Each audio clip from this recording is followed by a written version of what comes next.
banker. And again, when it mentioned things like Dr. Count Jenkins. So that the Voice of Conduct itself has not yet been found, but a large barkhouse complex was found, and a large pile structure, probably a barn for agricultural use, was also found. In addition to this, there is the controversial issue as to where the Roman road from the important port and supply base at Richborough ran to Canterbury.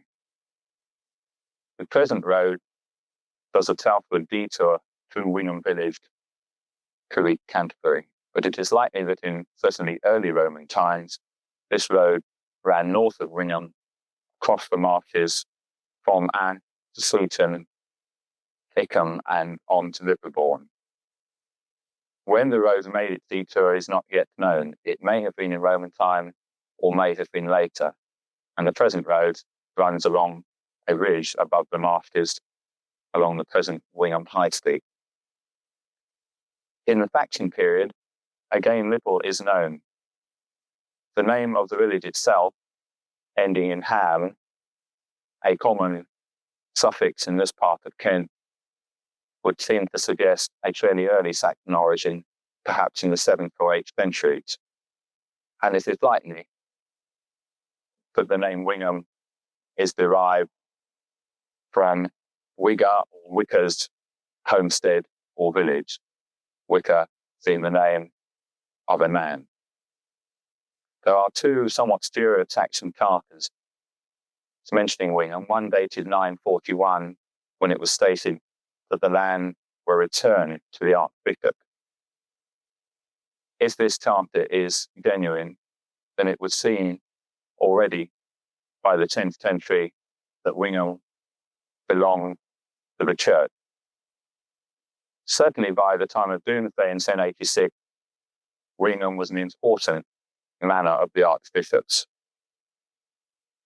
It is unlikely, however, that either during the Saxon or Norman period that Wingham was a village as we know it today, and it is more likely that it was a scatter of farmsteads and hamlets in what are called in Saxon time borg.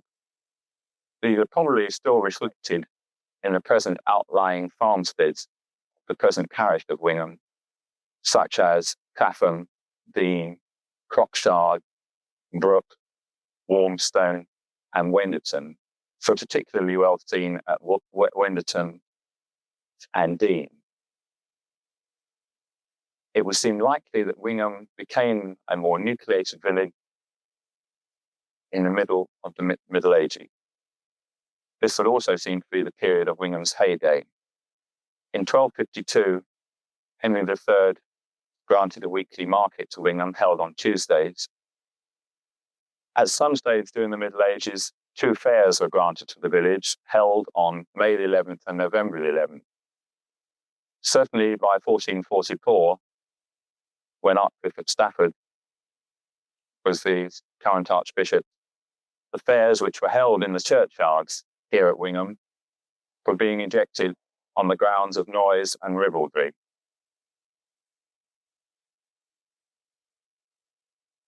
The college, when founded in the late 13th century, was founded for 6 secular canons and a provost, and their livings were to come from the surrounding smaller parishes. It is likely that some of the present buildings in Wingham are the remains of these collegiate buildings, and at the same time, the whole east end of Wingham Church was rebuilt to accommodate the new college, and this can still be seen. It was seen the 13th, 14th, and 15th centuries were the time of economic prosperity for Wingham. It would appear to be a small, thriving market town. In a late 14th century description of the Archbishop's manor, which still survives, Wingham is described as having 25 dwellings in its marketplace, 2 water mills, which in fact had at the time of Doomsday, and presumably the same watermills. It had 2 windmills and a fishery, which it also had at the time of being spec. But I think the important factor is that of a built-up marketplace, which would seem to suggest a thriving community. I think by Tudor times, Wingham was in decline. The nave of the church was already ruinous by the early 16th century, and bequests were made for its rebuilding for about 40 years from the 1520s onwards. In 1547, the college was suppressed as part of the general suppression of colleges, chantries, and hospitals in the last year of the reign of Henry VIII. Previously, the Archbishop's manor had been sold to Henry VIII by the then Archbishop Cranlas in exchange for lands elsewhere, which he incidentally never received. The manor was kept in the hands of the crown well into the late 17th century and eventually passed to the Calvert family. The provost house at the dissolution of the college passed to Sir Henry Palmer with 1 acre of glebe land. I think Wingham's decline economically was steady through the 16th and 17th centuries and continued really through the 18th and 19th centuries until the present day. And it has remained to this day a pleasant, large, friendly village. There could have been one hiccup early in the 20th century when the local coal mines were opening up. It was proposed that Wingham would have one of these and that perhaps a new town would be built with a population of 35,000, and Wingham would have been called Wingham Town at that point.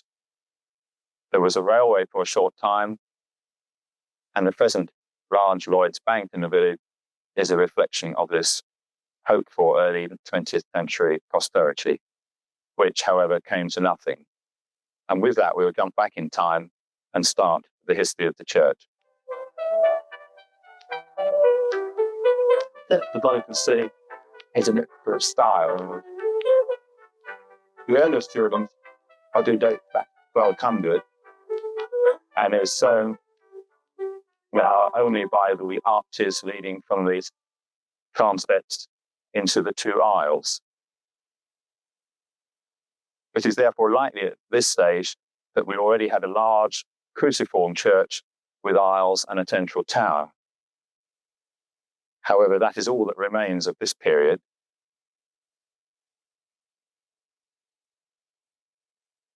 And today, the architecturally most important part is the collegiate East End, which was rebuilt in the 13th century in the so-called decorated style. This consists now of a 2-bay chancel and 2 transepts. The north transept, however, has been somewhat altered in later centuries, but really only the south transept and really only the east window of the south transept reflects the former glory of this chancel. This is a fine piece of late 13th century architecture, somewhat restored in the 19th century by Ferry, particularly the large east window, but one can see fairly well with the 2 windows on the south side of the transept and the east window in its little projection in the east wall of the south transept. Following on from this, a large tower was added to the west end of the nave in the late 14th century, as was the south porch. As I've already mentioned, the nave of the church was ruinous already by the early 16th century, and money had to be collected for its rebuilding. We do not know why the nave was ruinous. Being a collegiate church, the nave and its upkeep was the responsibility of the parishioners, not of the college. Money was collected, but unfortunately, one George Foggard, a somewhat dubious brewer of Canterbury, who had been put in charge of fundraising, embezzled £224 of the fund. And it is said that the present nave arcade which is built of chestnut pillars rather than stonework, is a reflection of the lack of money at that time. However, when one looks at the walling along the south side of the south aisle, which is done in expensive and time-consuming latch flint, this would rather go against the idea that there was a lack of money. Later alterations were made largely in Georgian times, which have left some parts of the church, particularly the north transept and the south window of the south transept, looking in somewhat disarray. When the nave was ruinous, they kept only the south aisle of the nave, and the north aisle was left ruinous. So the present church consists of a large nave with chestnut nave arcades, attached to which is the collegiate chancel and south transept, a north transept which is a mixture of architectural styles and building materials, a late 14th century west tower and south fort, and a later spire. Just to the east of the church and hard by it, there is a section of interesting Tudor walling which shows the so-called diaphragm effect, or diamond-shaped lozenges. This section of walling may well have been built after 1573, when Archbishop Parker did a visitation to Wingham, as it's found that the churchyard wall at that time was ruinous. And he said in his visitation that it was between either Mr. Parler, who had taken over the provost building the other side of the wall, or the parishioners who then owned the church, as to who should rebuild it. It would be nice to think that as a result of his visit, this was the walling in which replaced it, but would of course firmly date a piece of churchyard walling itself, an unusual occurrence. No longer study and off you not share for girls, threw them all away. I fell out the girls down, working here all day. And what you had step for girl, and she threw them all away. I think she came up too young. The there's spoken in Doomsday books, and also in the late 14th century Tufton Mill. One of these mills was likely to have been on the present site of mill cottages, and which we see here. Where the other one was sited is not known. It may have been further down the river, with perhaps up at Wingham Well. The present mill cottages are probably late 16th or early 17th century in date, and have had a certain number of alterations, so it is now difficult to tell exactly their age. But there are still remain in the further cottage of where the mill must have been. And to the south of it, the remains of what must have been the mill pond still exist. Did it lots of those slight? No, I thought,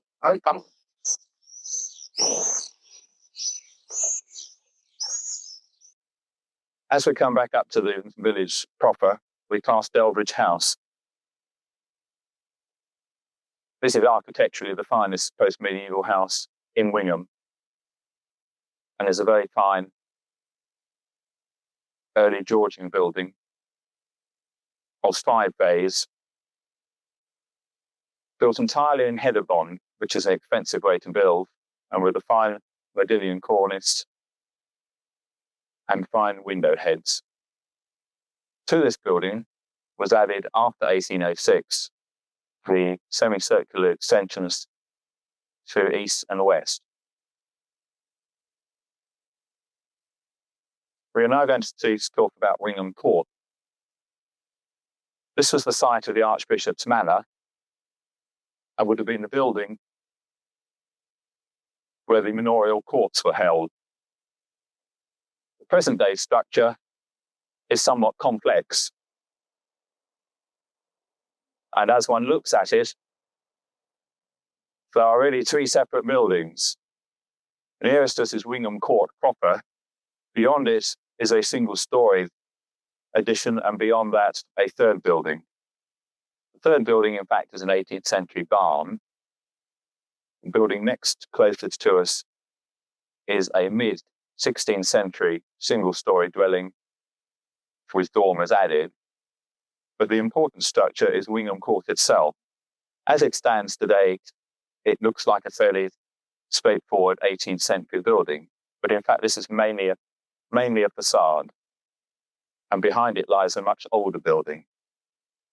Despite the wavy roofline perhaps gives it away, and in fact there is a late medieval crown post roof running the length of the roof. To this, in the 17th century, was added the Dutch gable at the west end of Wingham Court, and there is a similar gable on a southern extension behind the main front. To this, in the 18th century, was added the present-day Georgian facade. So here we have a building fairly typical of Wingham, which in fact belies its medieval origins.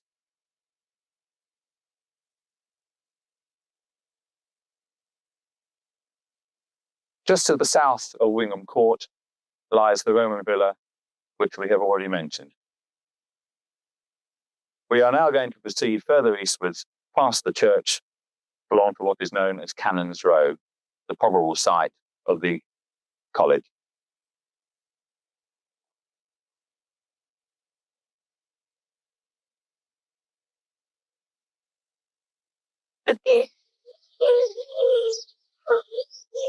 We've now reached the part of the street known as Canons Row.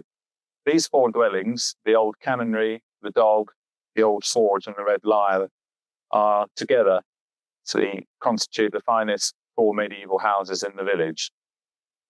They are probably the site of the original Canons College. As the structures stand today, it would appear that they may well have been constructed in the form of two quadrangles, the old canonry and the dog, which in some ways is a mirror image, forming one half of one quadrangle, the old forge and the red lion half of a second quadrangle. There was a fairly disastrous fire in 1660, which swept away most of the buildings to the south of the street front. So we do not know the full extent or form of the college buildings. But they were supposed to have extended back into the vicarage gardens, and remains of them were found in 19th century excavations. The house nearest to us is known as the Old Canonry, and today consists of three separate parts. The most obvious feature is the high gabled and jetted building on the corner of School Lane. Attached to this is what was formerly known as Canon Cottage, and to its left, a 19th century addition.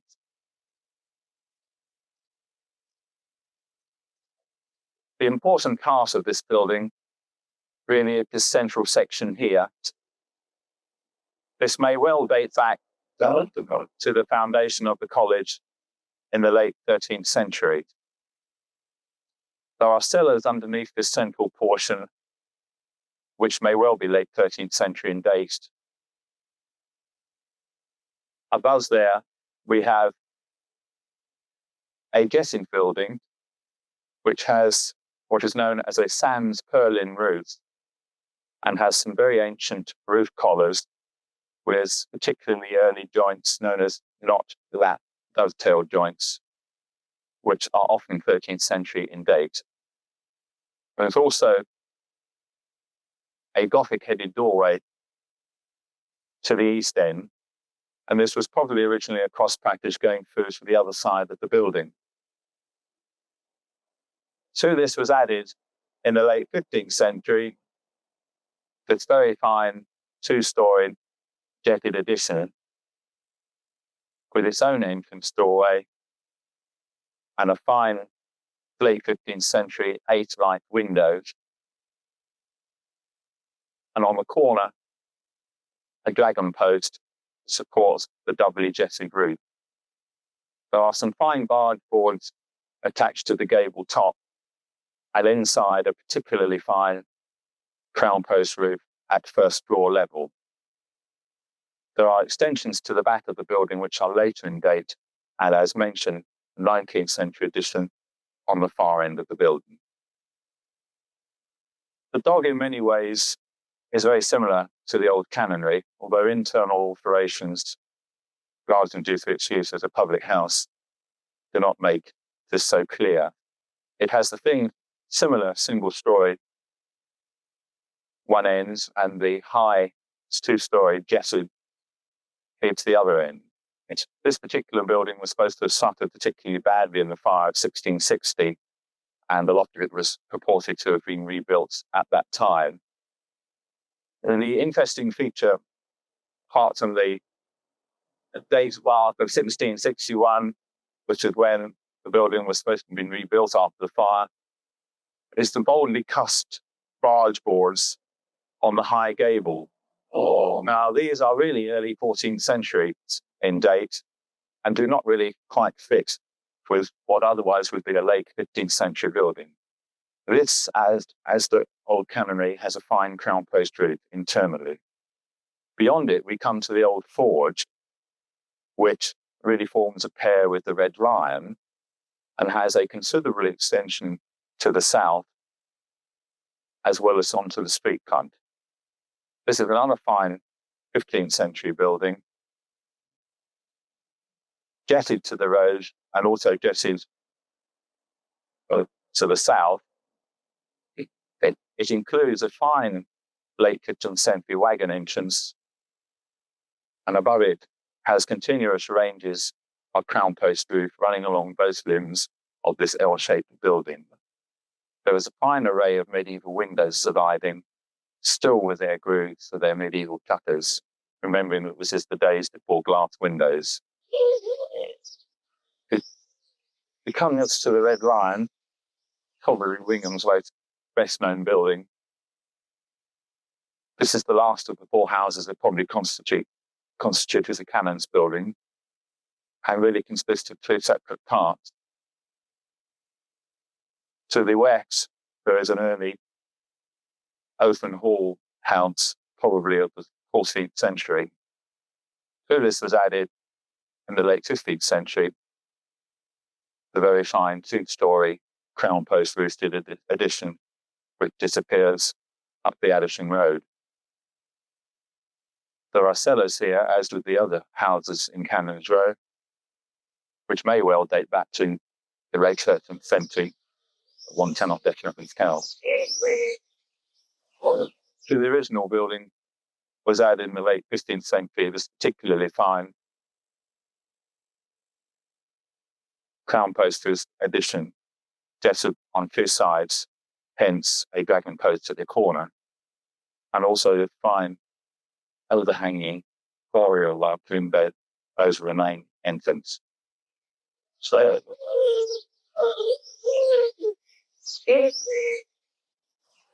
in the 18th century, the Red Lion was administratively important.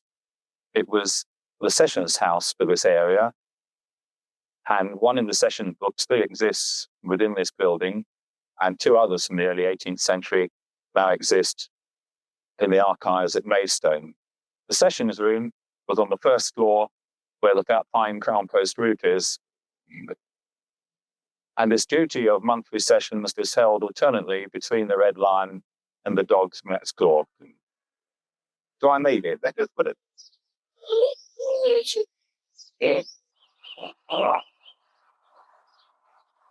Anyone who watches Manning Gate, although now looking dissimilar, in fact constitute one building.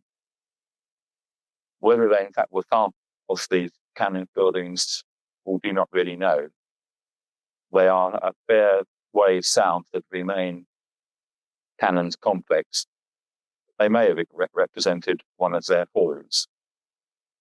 This is a particularly fine building, continuously jetted to the east. There is an early form of crown post roofs running the entire length of the roof. I think this must have been yet another of the first floor hall similar to those in the main part of Cannon Road. The Lutteridge was a very large mid-Georgian building of about 1760. 9 bays in extent, with the 3 central bays slightly projecting. Although it looks a large building, in fact it's not very deep, but it's certainly one of Wingham's finer Georgian buildings.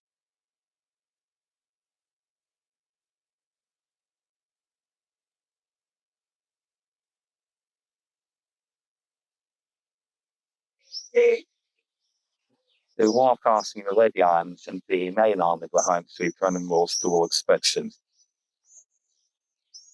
The first buildings which are obvious starts with Lloyd's Bank on the corner. This replaced a previous jetting building, which numbers 34 through 38 represent jetting buildings, probably of the late 16th century.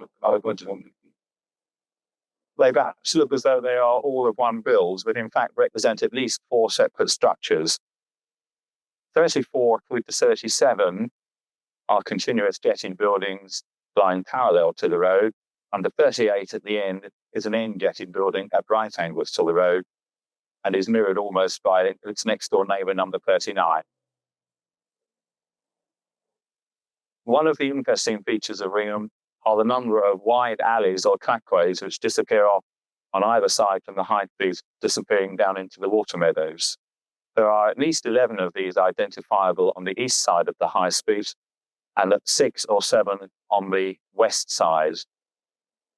These probably represent attempts in the late 13th century by the Archbishop, who was Lord of Wingham, to create a small, thriving market town. And the idea of these alleyways was that if the town succeeded, they would have been built up in the course of time as the town grew and prospered. This never, in fact, actually happened, so all we see today are these rather pleasant trackways which pretty rapidly disappear into the meadows. Old Vicarage House represents one of the 4 so-called wheelden houses that survive in Wingham. These were a common form of late medieval dwelling, consisting of a recessed central hall open to the rafters, and at either end, jetted 2-storied additions. Some of them, in addition, were jetted on their far ends and hence had dragon posts. This particular one was damaged rather severely in probably the 17th century by fire, and only the southern third survived of the original Wheelden Hall house. Well, more than 2/3 was reconstructed, and at that time, a continuous jetty was inserted. Originally, of course, there would have only been a jetty at either end, and the central section would have been recessed. So the difference is fairly obvious between the old and the new. There are definite breaks in the jettying at the join between the old and the new. And the joists of the old original part of the wheels and here are laid flat, whereas on the rebuilds, they are laid on end, which is the more normal fashion current in even modern houses. There is an extension behind the current house, which is also jetted and probably is also fairly old. I would date this building originally to the late 15th century. So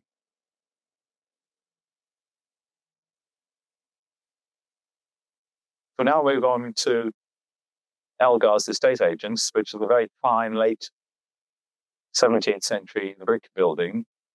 There is a little date stone, which is now barely decipherable, but is supposed to be 1698. This is an interesting building with these so-called brick pilasters running along at first floor level. And beyond there, we move further on up to the High Street towards the market area. Passing as we go, a building with a Dutch gable, number 42, is in fact the plus original Dutch gable building was a rebuild of the 19th century. And then on to Oxenden House, the 3-story 19th century building.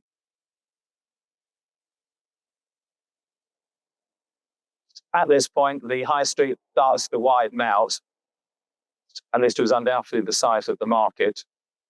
I remember in the late 14th century, there were as close to be 25 houses sitting in the market. 54 and 55, the high street, represent the second of the 4 Wealden buildings, now greatly altered. The whole front has been filled in, so one has lost the jetting effect. Chimneys have been inserted and a middle floor put in. But clues to its original identity come from the very extensive and steeply pitched roof, and internally it is very obviously a Wealden. Beyond this, 54, 55 was originally Speak Farm, which only disappeared a few years ago, and this fronted right onto the marketplace.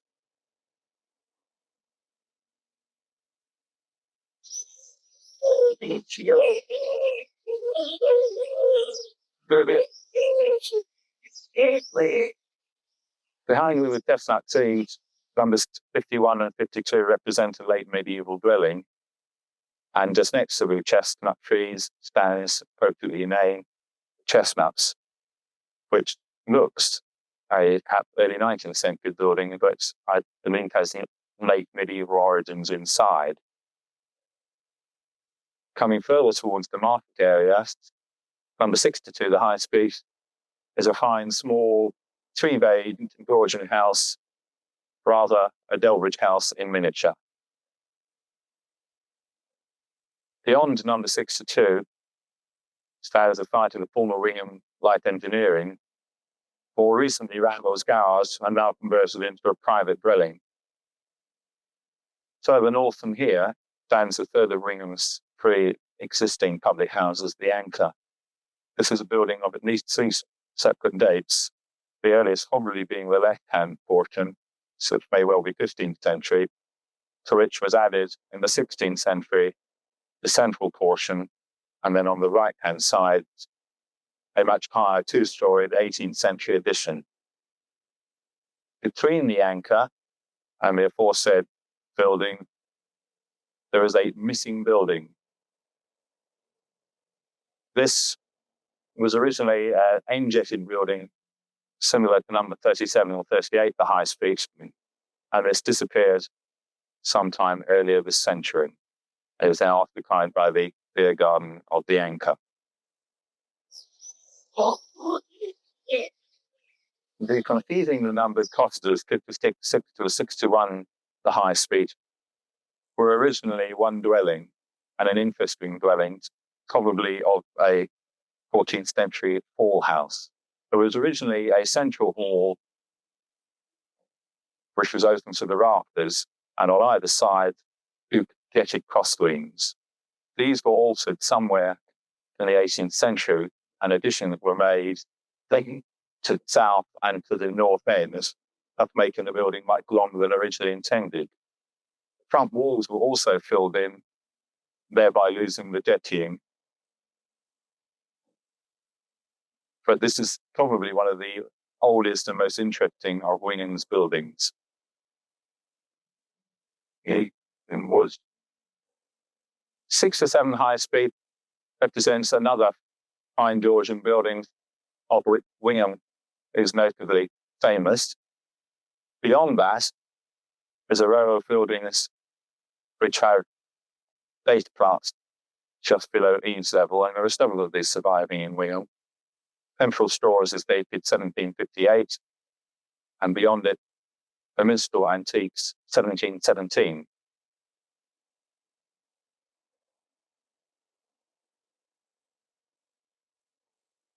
The Old Ship is one of Wingham's former pubs, and one of its few remaining thatch buildings. Initially, it looked as though it is quite an old dwelling and perhaps a former wheeldon, but in fact, it is later in date, probably of about 1600, and represents a fairly straightforward, continuous and jetty building of that date. The next row of cottages on the east side, walking northwards, number 72 through to number 80, are a pretty row of cottages, but their exact function is not clear, both internally and externally, which is difficult to assess what they were used for. It may indeed have been some form of industrial building or agricultural building later to convert cottages. The pleasing feature about them is the pretty high framed Gothic-headed windows. But what its exact function was is not at all clear.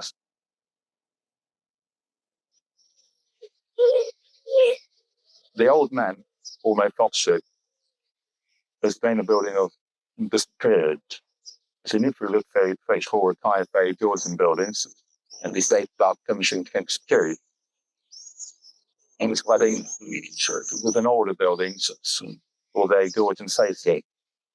The rest of the main fronted and say rower and old section, and internally little confirmed, then you're probably in fact a 17th century dwelling. So it is added the shores and the side.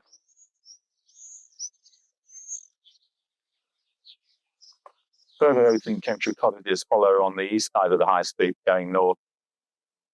And although some of these look as though they may be a continuous jetty building, they are not in fact, and are just tile hung. So now crossing the bridge over the Wingham River at the northern end of the village, beyond it, Bridge Antiques probably represents a very early hall house again with crosswing, similar to that down in the marketplace. There's been a lot of internal alteration, so it is difficult to know exactly what's going on here. But to its northern end was added in 1784 the two-storied extension. Beyond Bridge Antiques on the same sides, 102, 103 High Street, there's another flats dwelling, consisting originally of a injetted building to the road of the 16th century, which was added in the early 17th century, an addition parallel to the road. Opposite is the White Cottage restaurant, which is an interesting building, consisting originally of a two-bay open porthouse with jetted crosswing at its northern ends and crown post roof, to which in the 18th century was added the southern extension. Externally, this looks a fairly late 17th century cottage, but it's obvious that its external looks belie this antiquity. The cottage represents the third of the four wheeldons of Wingham, and I think by far and away the oldest of them, which may well date back to the early 14th century. Its external appearance now was somewhat different, of course, and it has a splendid mock Gothic facade of probably the 1820s, 1830s. But above the parapet, one can see the remains of a medieval roof. This is confirmed internally, where it is obvious that this is the southern two-thirds of a large wheeled-in hall house.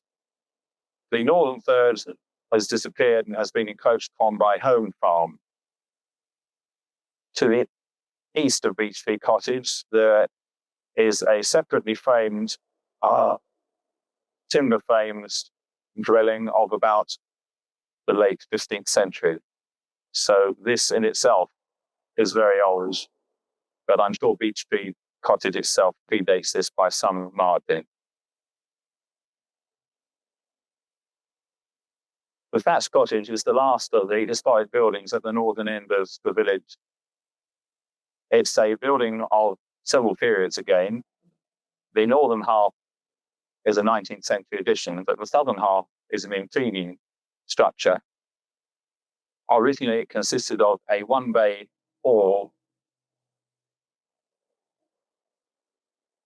and in the 16th or 17th centuries, This was altered into a two-storey dwelling, and the present huge fireplace was added at the southern end, and the dormer gables with the date in 67 were added. Recent alterations internally have revealed the origins of the central hearth in this building, thus confirming that it was one stage an open ball house. There are several other buildings at the Addisham end of the village which we have not visited, but which are of interest. Number 2, the High Street Road Cottage, is a fairly small two-bay 17th century dwelling. Just to its north stands Prospect Place, numbers 3, 4, and 5 to High Street. Part of this is a single-storey 17th century dwelling to which there are later additions. Opposite this, at Seeds Corner, stands numbers 6, 7, and 8 to High Street, now 3 separate cottages that originally one building, and originally thatched disappearing sometime in the early 50s. The original structure has very large timbers within, and although it looks a fairly standard late 16th century building, may in fact be quite a lot earlier. Heading towards the Red Lion on the right-hand side stands number 28, the High Street. This is the fourth of the 4 Wealden buildings in Wingham, but unfortunately has been greatly altered both internally and externally. But its internal structure, on close examination, does reveal its origins. Externally now, it looks like a standard 16th or 17th century continuous jetty building to the road. Closer to the Red Line still, number 31, the High Street, is a very interesting building of different periods. The part facing onto the road is probably a 16th century end jetty building, but behind this, further east, stands a much earlier, also jetty building with an early crown post roof of probably the 14th century. This was probably a first floor full, similar again to those in Cannons Road. Close adjoining 31, numbers 32 and 33, although now looking at one building, in fact are 2 separate builds, although close in date, and represent fairly straightforward late 16th or early 17th century single-story dwelling to which have been added later dormer windows. Send our tour of Wingham's historic building. There are more than 60 buildings of before 1700 scattered around the village, and of these a fair proportion are medieval in origin, some of them even early medieval. Hopefully this tour could open people's eyes to Wingham's historic past. I like the rise when the sun she rises, and I am morning. And I like to hear them small birds singing merrily upon the bay, and a ruffle like all the country boys, and to ramble in the new mown hay. In the spring we saw the harvest mow, and that is our seasons round. They go, but in the summer when the sun shines gay, we go rambling in the new mown hay. For I like to rise with the sun, she rises early in the morning. And I like to hear them small birds singing merrily upon the bay. As we're all like our country boys, to ramble in the new mown hay.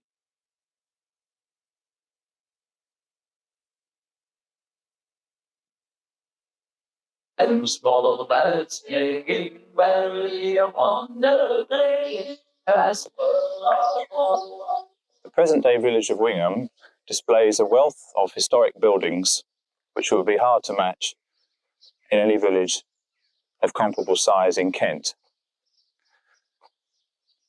This reflects Wingham's former importance in the medieval period as a small market town and important manor of the archbishops. The object of this tour today is to point out some of the more important buildings in the village. Firstly, as an introduction, a brief historical background to the village. and start with the history of the church. The church, as one can see, is a mixture of styles.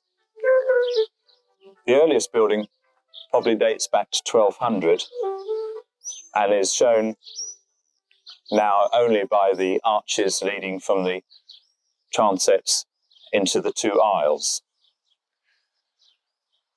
It is therefore likely at this stage that we already had a large cruciform church with aisles and a central tower. However, that is all that remains of this period.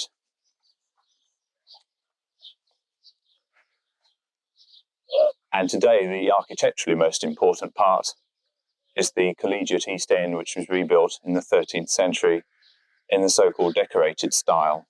This is a fine piece of late 13th century architecture, somewhat restored in the 19th century by Ferry, particularly the large east window. But one can see fairly well with the two windows on the south side of the transept and the east window in its little projection in the east wall of the south transept. Following on from this, a large tower was added to the west end of the nave in the late 14th century, as was the south porch. As I've already mentioned, the nave of the church was ruinous already by the early 16th century, and money had to be collected for its rebuilding. We do not know why the nave was ruinous. Being a collegiate church, the nave and its upkeep was the responsibility of the parishioners, not of the college. Money was collected, but unfortunately, one George Foggard, a somewhat dubious brewer of Canterbury, who had been put in charge of the fundraising, embezzled £224 of the fund. And it is said that the present nave arcade, which is built of chestnut pillars rather than stonework, is a reflection of the lack of money at that time. However, when one looks at the walling along the south side of the south aisle, which is done in expensive and time-consuming knapped flint, this would rather go against the idea that there was a lack of money. Later alterations were made largely in Georgian times, which have left some parts of the church, particularly the north transept and the south window of the south transept, looking in somewhat disarray. When the nave was ruinous, they kept only the south aisle of the nave, and the north aisle was left ruinous. So the present church consists of a large nave with chestnut nave arcades, attached to which is the collegiate chancel and south transept, a north transept which is a mixture of architectural styles and building materials, a late 14th century west tower and south porch, and a later spire. Stay and what you not share for girls through them all away. We fight the love to girls and now weapons you all day. And what you not spent for girl and she threw them all away. As previously mentioned, there were two water mills mentioned in Domesday Book and also in the late 14th century costume hall. One of these mills was likely to have been on the present site of mill cottages, and which we see here. Where the other one was sited is not known. It may have been further down the river or perhaps up at Wingham Well. The present mill cottages are probably late 16th or early 17th century in date and have had a certain number of alterations, so it is now difficult to tell exactly their age. But there are still remains in the further cottage of where the mill wheel must have been. And to the south of it, the remains of what must have been the mill pond still exist.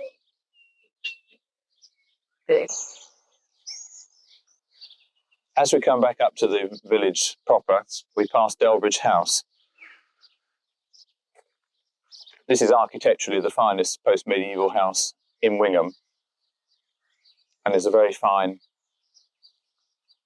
early Georgian building of 5 bays, built entirely in header bond, which is an expensive way to build, and with a fine modillion cornice and fine window heads. To this building was added after 1806 the semicircular extensions to east and west. Fourth way. We are now going to proceed to talk about Wingham Court. This was the site of the Archbishop's Manor and would have been the building where the manorial courts were held. The present-day structure is somewhat complex, and as one looks at it, there are really 3 separate buildings. Nearest us is Wingham Court proper. Beyond it is a single-storey addition, and beyond that, a 3rd building. The 3rd building, in fact, is an 18th century barn. The building next closest to us is a mid-16th century single-storey dwelling with dormers added. But the important structure is Wingham Court itself. As it stands today, it looks like a fairly straightforward 18th century building, but in fact this is mainly a facade, and behind it lies a much older building. The slightly wavy roofline perhaps gives it away, and in fact there is a late medieval crown post roof running the length of the roof.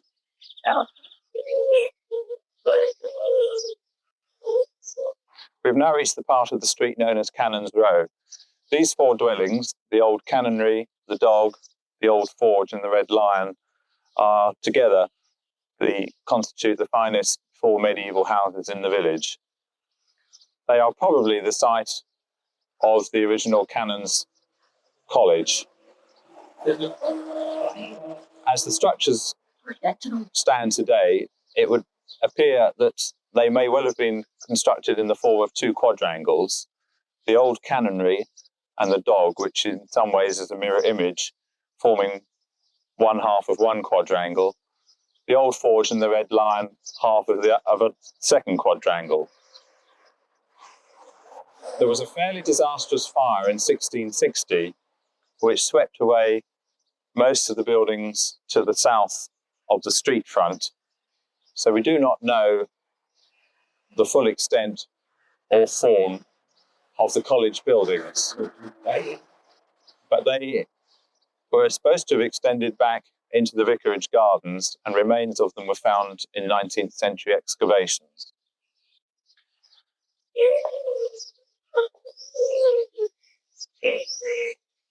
In the 18th century, the Red Lion was administratively important. It was the sessions house for this area, and one of the sessions books still exists within this building, and 2 others from the early 18th century now exist in the archives at Maidstone. The sessions room was on the 1st floor, where the fine crown post roof is, and this duty of monthly sessions was held alternately between the Red Lion and the dog next door.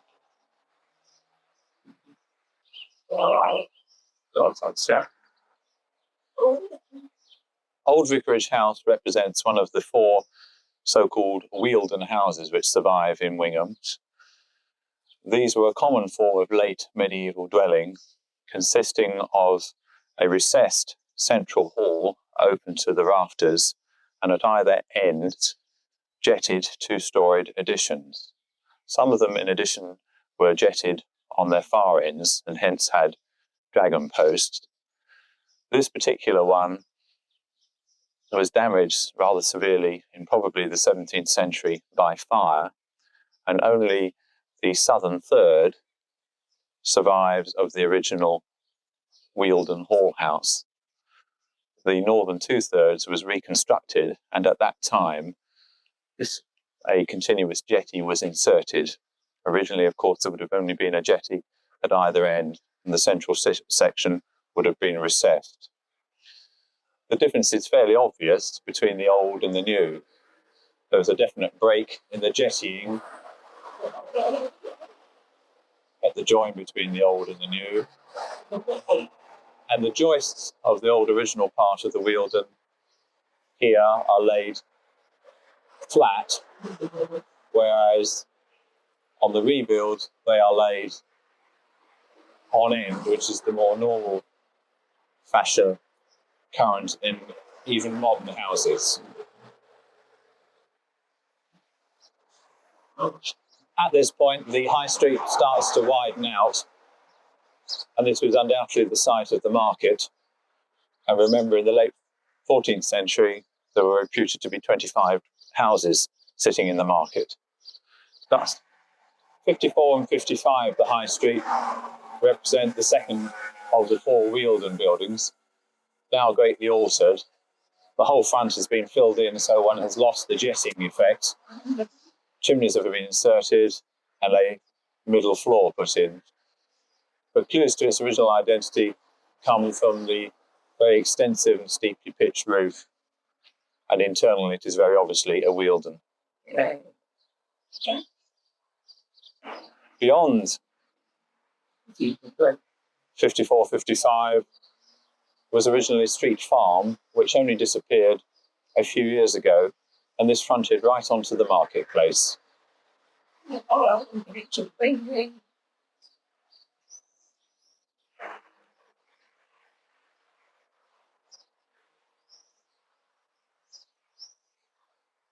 Behind the chestnut trees, numbers 51 and 52 represent a late medieval dwelling, and just next to the chestnut trees stands, appropriately named, the Chestnuts, which looks a perhaps early 19th century building, but I believe has late medieval origins inside. So, the confusingly numbered cottages 56, 60, 61, the High Street, were originally one dwelling, and an interesting dwelling, probably of a 14th century hall house. There was originally a central hall which was open to the rafters, and on either side two jetted cross wings. These were altered somewhere in the 18th century, and additions were made to the south and to the north end, thus making the building much longer than originally intended. The front walls were also filled in, thereby losing the jettying. But this is probably one of the oldest and most interesting of Wingham's buildings.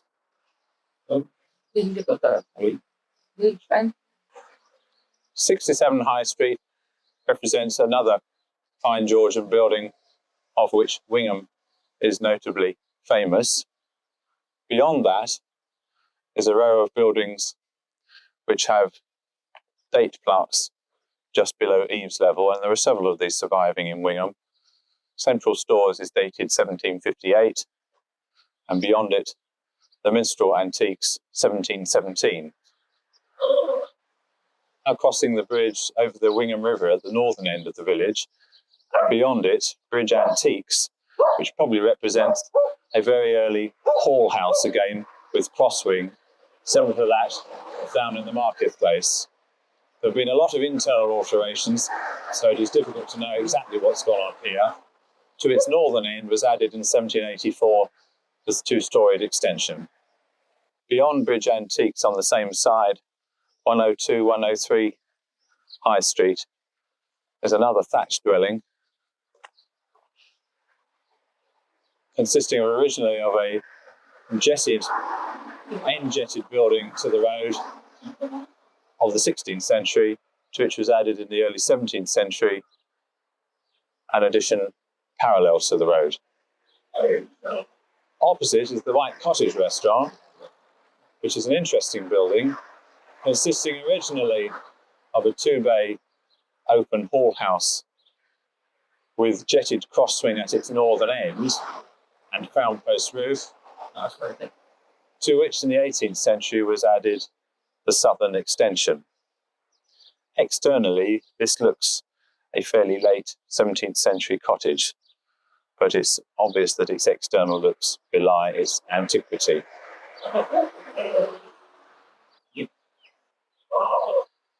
The thatched cottage is the last of the historic buildings at the northern end of the village. It's a building of several periods again. The northern half is a 19th century addition, but the southern half is an intriguing structure. Originally, it consisted of a one-bay hall, and in the 16th or 17th centuries, this was altered into a two-storey dwelling when the present huge fireplace was added at the southern end, and the little dormer gables with the date 1667 were added. This ends our tour of Wingham's historic buildings. There are more than 60 buildings of before 1700 scattered around the village.